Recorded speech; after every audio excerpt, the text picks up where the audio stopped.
Gesundheit. Danke. Das kannst du ausschneiden. Ja, mal gucken. Für so kleine Fliesen ist das super, wenn ihr eine Sarah habt. Die hat nämlich ein bisschen mehr Geduld als ich. Muss mal hier um den Fritz rumfilmen. Die friemelt dann nämlich die kleinen Dinger da rein. Und vor allem, sie hat ja die Wand hier schon gestrichen. Dementsprechend kann sie mir dann nicht böse sein, wenn bei dem Ganzen die Wand mit Fliesenkleber eingesaut wird. Bin ich auch nicht. Ich bin mir böse, wenn ich es mache. Genau. Soweit sieht hier unser Küchenraum, unsere Küche aus. Hier vorne muss ich jetzt noch, also ich will bis zur Tür hier noch fließen, die kleine hier wahrscheinlich nicht, aber die habe ich gerade geschnitten. Bis dahin möchte ich noch fließen und dann eventuell, hier hinten liegen ja nur die Reststücke nur drin. Die hat Sarah alle schon fleißig geschnitten. Das ist immer ganz gut. Sarah ist da sehr gut beim Fliesenschneiden. In Deutschland haben wir die Terrasse gemacht mit so Granitplatten. Da hat Sarah auch alles dann geschnitten und ich verlegt. Jo, dementsprechend haben wir dann eine ganz gute Arbeitsteilung. Ja, hier beim Fliesen fehlt mir jetzt natürlich mein Kumpel Tobi. Der hat mir nämlich bei der Terrassentreppe ganz gut geholfen. Der hat nämlich auch ein bisschen mehr Geduld als ich. Naja, so. Jeder hat mehr Geduld als man. Ja, jeder hat mehr Geduld. Wir machen jetzt auf jeden Fall weiter.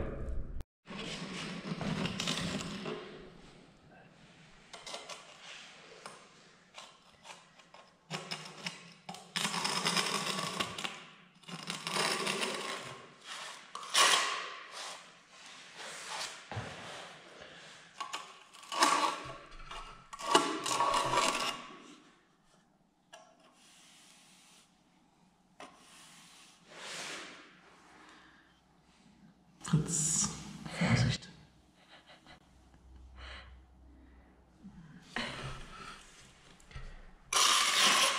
Mittlerweile haben wir jetzt hier auch schon an den Rändern soweit alles verlegt. Und wenn ihr eine Sarah auf der Baustelle habt, dann richtet sie euch immer wieder schöne Ecken ein, wo man dann gemütlich auch mal eine Pause machen kann. Da kann man dann gerade bei der jetzigen kalten Jahreszeit gemütlich Kaffee oder Cocido Quemado trinken, so ein bisschen zum Aufwärmen. Cocido Quemado ist so ein Teegetränk. Wie man das herstellt, das haben wir schon mal in einem Video gezeigt. Kann ich euch in der Videobeschreibung mal verlinken. Könnt ihr euch mal anschauen und nachmachen. Schmeckt sehr lecker. Ist ein guter Kaffeeersatz. Und wenn ihr dann noch ein Stückchen leckeren Kuchen von der Gabi übrig habt, dann kann man sich die Pause ganz gut schmecken lassen. Wir wollten euch jetzt mal hier einen kleinen Zwischenstopp von unserem Fliesenprojekt zeigen. Sarah ist gerade dabei und misst hier die Fliesen aus, die hier noch fehlen, diese Reststücke. Das wird ja hier das Schlafzimmer, ist soweit fertig. Wir haben zwar gesagt, wir stellen uns die Baustelle hier nicht voll mit lauter Sachen, aber irgendwie haben wir es doch geschafft. Aber so viel steht ja hier wirklich nicht rum. Ja, hier Wohnzimmer unverändert. Fehlen noch da hinten die beiden Seiten. Küche, Wohnbereich, soweit fertig. Badezimmer ist bis hier zur Dusche gefliest. Wird eine verdammt große Dusche, haben wir festgestellt. Sehr angenehme Größe.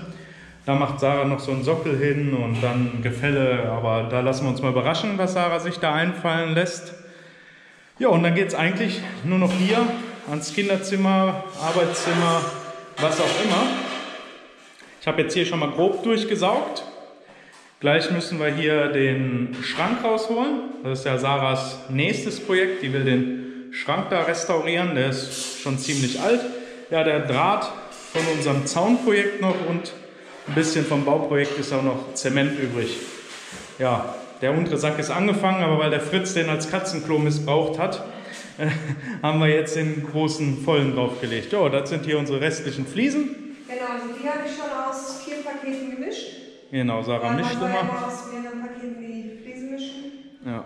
Da sind Reststücke, die von beiden Seiten angeschnitten sind, die nehme ich dann fürs Mosaik für die Dusche nachher. Wenn das alles so klappt, wie ich das möchte. Das sehen wir ja dann. Zeigt sich dann noch. Ja. Ansonsten bist du mit dem Fliesenschneider beschäftigt. Hier kommt nachher noch mal eine Fliese, da können wir vielleicht mal genauer filmen. Die muss ja ausgespart werden, ähnlich wie diese hier. Ja, da muss halt für den Türrahmen rausgeschnitten werden. Da können wir mal zeigen, wie Sarah die anzeichnet und ich die dann mit der Flex zuschneide. So. Aber die normalen Fliesen kann man hier einfach mit dem Fliesenschneider schneiden. Bisschen laut. Sarah geht da immer öfter lang. Ich meine, man muss nur einmal lang gehen, aber ich glaube, das mit einmal nicht, dann zerbreche ich die Fliesen. Sarah hat halt ihre eigene Technik. Aber klappt ganz gut, also ich muss sagen, ich bin stolz auf Sarah. Sie hat mir die ganzen Fliesen dann immer zugeschnitten, ich habe sie verlegt. Da hinten so die ganz kleinen, wo meine Nerven dann an die Grenzen stoßen, da kommt dann auch Sarah ins Spiel, die hat sie verlegt. Da greifen meine Nerven an die Grenzen, wenn er was nicht kann. Ja, wenn meine Nerven an den Grenzen sind, sind Sarahs Nerven an den Grenzen. Ja, es steigert sich dann so mit den Nerven. Gut, wir machen weiter und zeigen euch nachher vielleicht nochmal, wie wir diese Fliese da schneiden. Alles andere ist eigentlich relativ uninteressant, da die ganze Zeit zu filmen. Jetzt ist es soweit. Sarah wird jetzt hier diese Fliese anzeichnen. Genau, ich habe die halt hier jetzt bildlich hingelegt, auch nochmal die Fliesenkreuze so vorsichtshalber dazwischen gepackt. Ich zeige dir jetzt erstmal nur den Abstand hier an. Der Winkel hat da so einen kleinen Anschlag, das heißt, man kann den hier schön an die Fliese anlegen und dann hat man da 90 Grad halt, ne, einen geraden Strich. Lieber ein bisschen zu viel Abstand als zu wenig.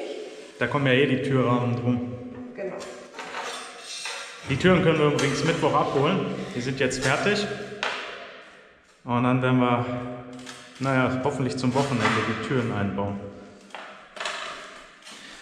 So, zweiter Strich. Ja, das ist noch ein Tick zu nah. Aber das ist das Gute. Genau, das Gute ist, das kann man einfach hier mit einem feuchten Schwamm, kann man das einfach so abwischen, wenn man sich mal vertan hat. Ist ja nur so gut, dass der Martin weiß, wie er es flexen kann, weil das kriegt ja die Maschine nicht geschnitten. Im Endeffekt muss der Strich auch nicht so lang sein, aber wir haben genug von den Bleistiften. So, jetzt hier das gleiche Spiel quasi. Dann setze ich die hier an. Moment. So, jetzt muss natürlich noch die andere Seite hier das Maß genommen werden. Richte ich wieder aus.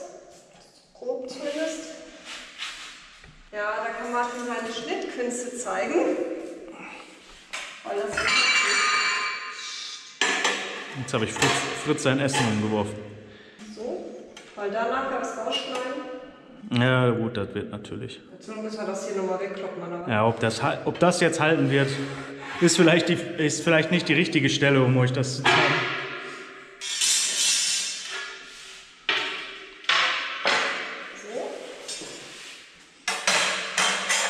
Genau, jetzt muss das alles nur noch da verbunden werden.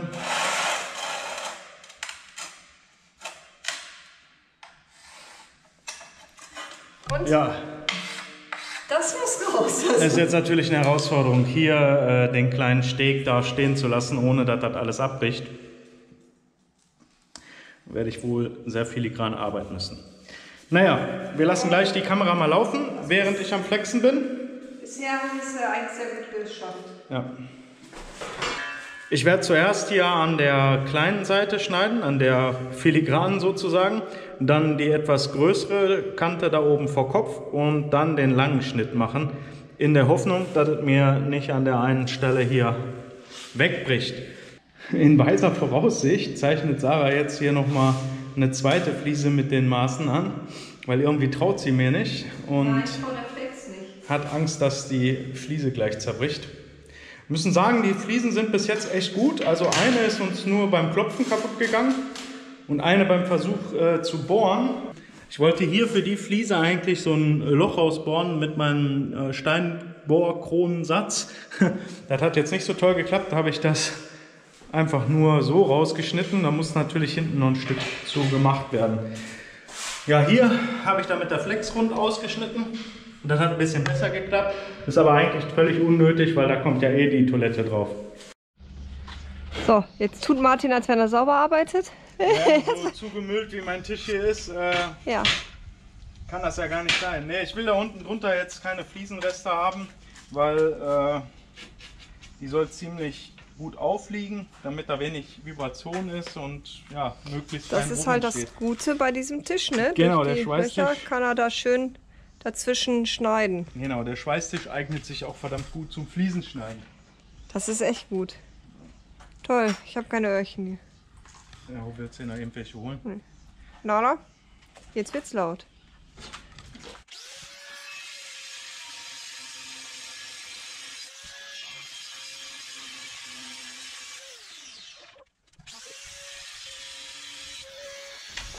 Ich habe jetzt extra erstmal doch vor Kopf die Platte geschnitten, weil dann brauche ich sie nachher nicht mehr drehen. Und während ich den Schnitt hier als erstes mache, ist da natürlich auch am meisten Stabilität noch vorhanden. Habe dann hier diese Schwachstelle geschnitten, diese schmale Kante. Und ganz zum Schluss jetzt die Seite, wo richtig viel Fliese noch übrig bleiben wird, was halt am stabilsten ist. Ja. Wichtig bei der ganzen Sache, setzt eine Schutzbrille auf, hier diese kleinen Fliesensplitter, die fliegen echt ganz schön durch die Gegend, kann man auch hier sehen. Ich habe mich auch schon mit Abstand hingestellt. Genau, das ist recht gefährlich für die Augen. Gehörschutz natürlich macht auch Sinn. Ihr wollt ja auch noch in Zukunft hören. Ja, Sarah hat keinen auf. So, jetzt kann ich einfach die Platte rausnehmen. Geil. Hab dann hier noch so kleine Bruchkanten, Aber die könnte ich jetzt mit der Flex noch rausmachen. Mache ich normalerweise auch immer. Aber bei uns ist das jetzt nicht so Ich schlimm. weiß, wollte ich ja sagen. An der Stelle lasse ich das jetzt, weil da kommt eh der Türrahmen hin. Wir haben auch genug Platz an der Stelle. Einfach damit da mehr Stabilität in der Fliese bleibt. So, jetzt. Und die Nala hat mich die ganze Zeit geärgert, weil die sieht, dass ich einen Typ mit Leckerli zocke. Aber jetzt kommt ja erstmal noch die entscheidende Sache, was du gar nicht hier filmst, weil jetzt müssen wir das Ganze ja auch noch hochheben können, ohne dass es bricht. So, die Fliese müsst ihr jetzt auf jeden Fall behandeln wie ein rohes Ei. Oder wir müssen die jetzt behandeln wie ein rohes Ei. Dementsprechend weit weg von Sarah und Nala.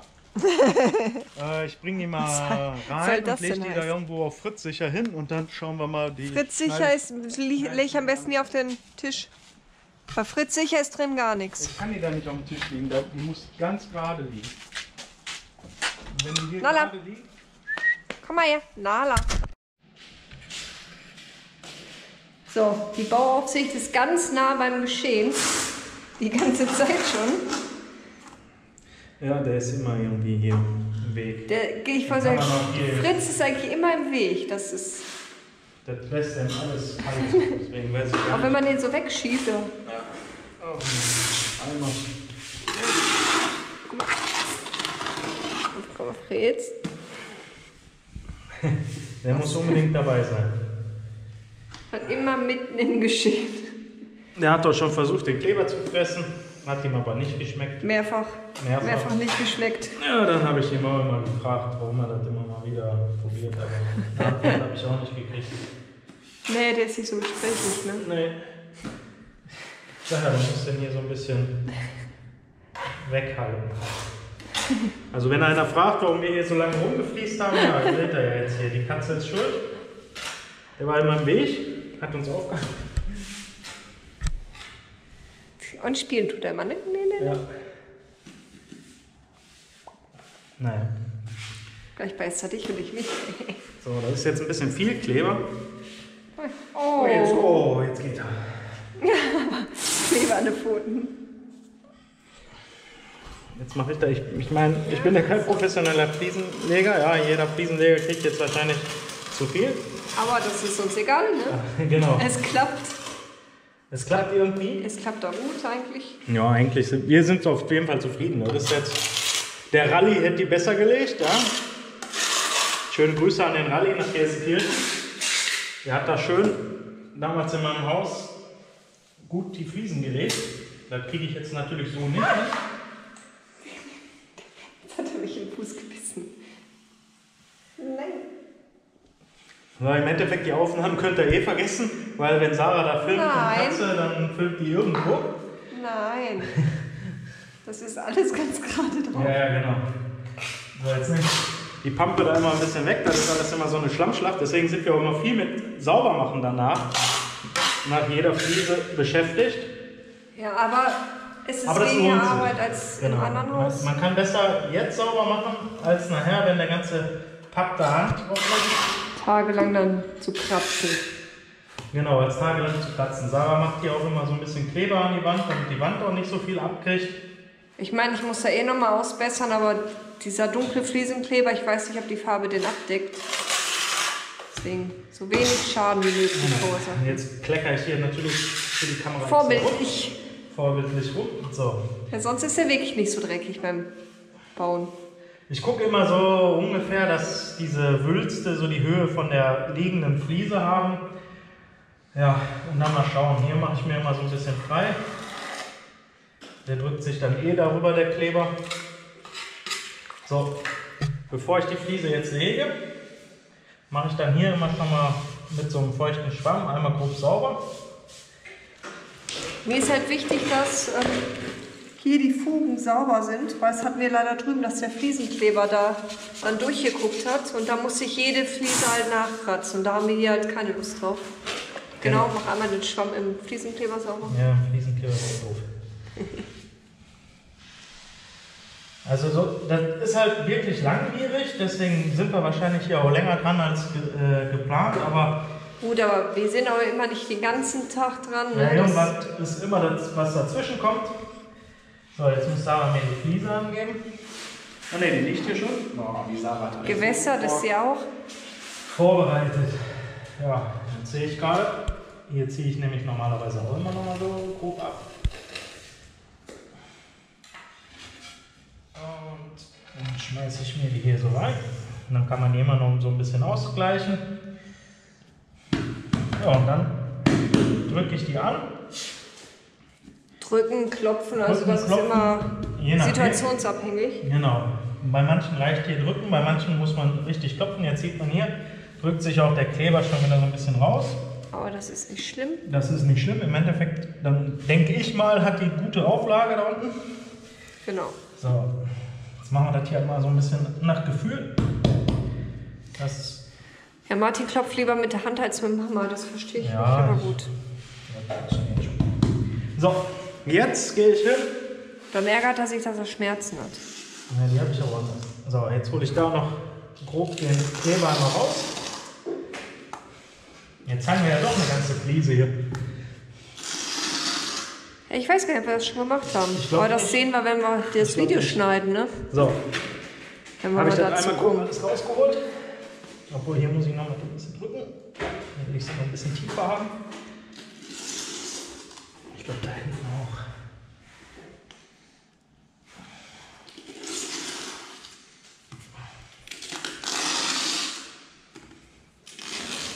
So. Besser den feuchten Kleber da rausholen, als später den angetrockneten mit dem Schraubenzieher rauskratzen. Dann macht man sich eh nur die Fliesen kaputt. Jetzt einmal mit dem Schwamm gut da durchmischen. Dann ist da so weit der Kleber weg, dass später, wenn die Fugen gemacht werden, also mit dieser Fugenmasse halt gefüllt wird, dass die Farbe von dem Kleber halt dann nicht zu sehen ist. Ich weiß nicht, wie die das immer in den Videos machen. Die machen immer die perfekten Fliesen, zeigen sie. Also jetzt hier die Profis, sag ich mal. Ja gut, wir könnten ja jetzt auch uns die Fliese aussuchen. Ja. Genau. Und hier eine ganz, ja ich meine, das ist eine einfache Stelle. Ja, gut. Ne, die machen Kleber auf die Fliese meist sogar nur, legen die drauf, drücken einmal und es passt. Habe ich heute noch gesehen, also genau, faszinierend, ne? Gut drauf, ja. Ja. So, jetzt mache ich hier Fliesenkreuze rein. Und die kleine muss ich. Genau, die kleine muss die Sarah gleichen. Jetzt muss ich hier noch Sarahs Kleber rausfummeln. Den recyceln wir natürlich. Ja, bei den Preisen hier. Nein. Hier habe ich so komische Keile, die sind auch noch aus Deutschland. Ich weiß nicht, hier wird es die wahrscheinlich nicht geben. Kann ich euch mal unten verlinken, wenn ich die irgendwo finde. Die sind nur aus Deutschland, ja, die kamen mit der Palette. Die hatten wir da in Gelsenkirchen schon. Vielen Dank fürs Mitschicken. Genau, vielen Dank fürs Mitschicken. So, damit drücke ich die Fliese jetzt quasi hier an die Kreuze, ne, damit wir hier, ja, damit die Fugen halt so einigermaßen passen. Hier muss noch ein zweites rein. Aber ich habe es gerade vergessen, sehe ich Und ja, die können wir immer, die ist ja noch nicht angetrocknet. Jo, und schon liegt die Fliese. 2 Fliesen noch. Da vorne ist auch noch ein bisschen. Dann ist das Und dann ist das Schlafzimmer Schlafzimmer fertig. Dann ist nur noch ein Zimmer übrig. So, bis später. Bis später.